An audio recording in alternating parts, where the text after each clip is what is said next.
The first team leader of battle number 6 being the Brandon Bayleefs, led by Brody Ring, playing for the Wild Foundation, currently in 8th place, right in the middle at 1-0, looking to extend that lead to a 2-0.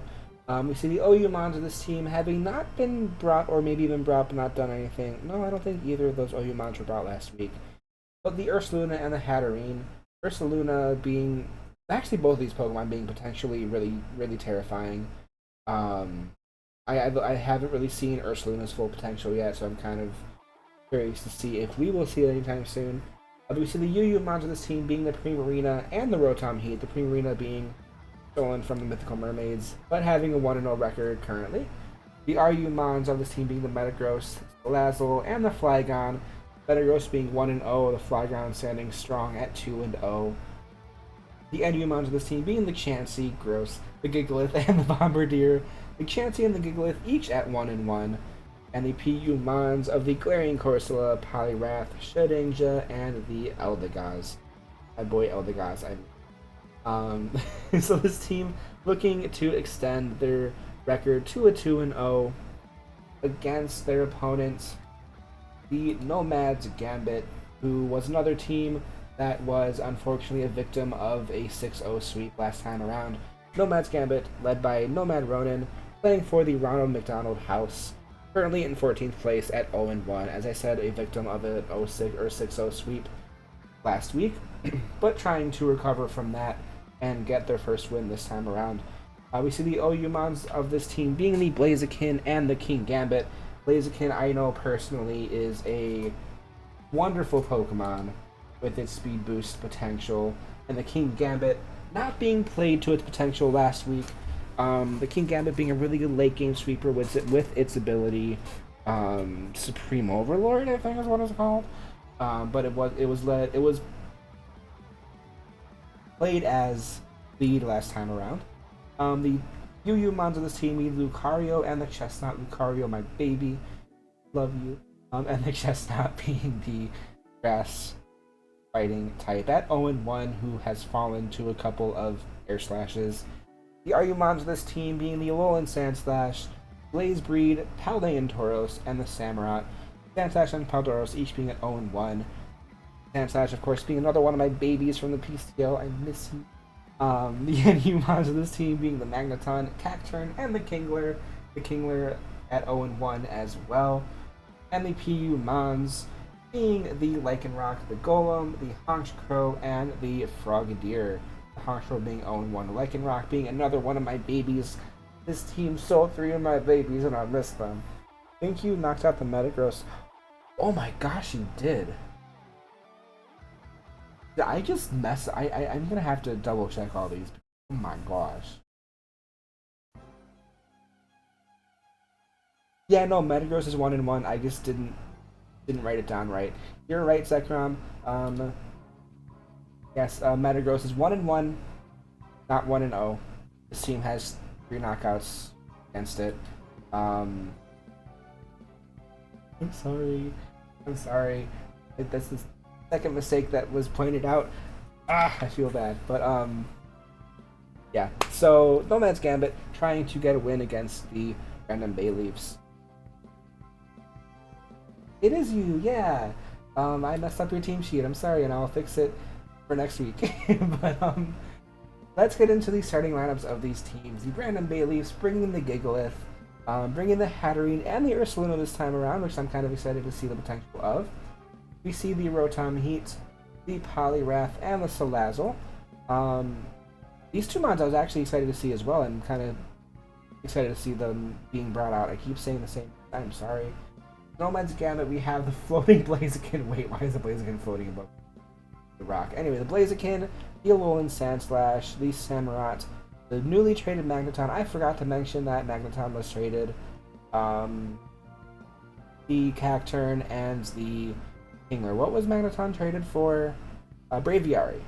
The Nomad's Gambit trading the Braviary for the Magneton, and it's showing up this week. There's a lot of trades that's been happening the past couple weeks, so it's really hard for me to keep track of. So I apologize.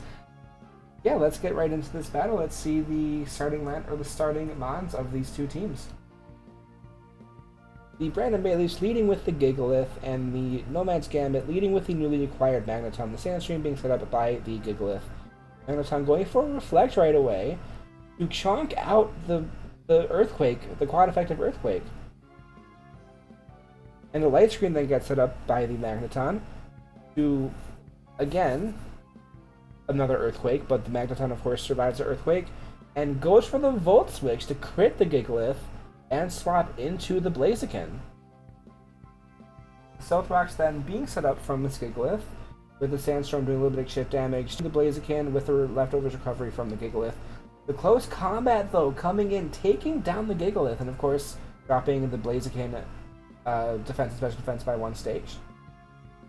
With the speed boost raising the speed, Poliwrath then swapping in to replace the fallen Gigalith, with the Blaziken going into the Cacturn. With the close combat coming through, not quite taking down the Cacturn, but doing a lot of damage in the process. The Cacturn going for the spiky shield. The Poliwrath going for the close combat, but the Poliwrath is going to get hit by the spiky shield.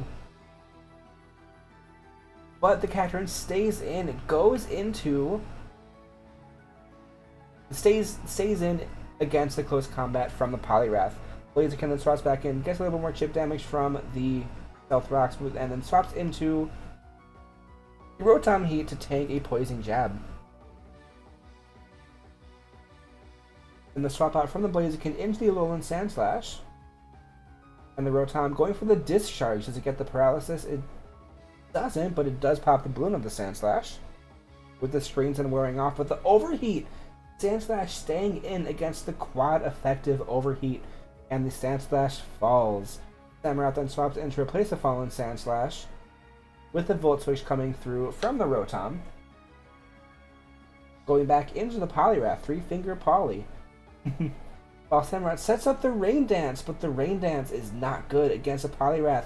Close combat coming in. Poliwrath having the potential of having Swift Swim, and the Ice Beam of course being a resisted hit. He swaps in, the Samurott swaps into the Magneton, takes some chip damage from the Stealth Rocks, and gets punched in the face several times and falls to the close combat. The Kingler then swaps in to replace the Magneton, with another close combat coming through from the Poliwrath. And the Rock Slide coming through, another resisted hit, not quite taking down the Poliwrath yet though. Poliwrath standing strong on their close combat, able to take down the Kingler.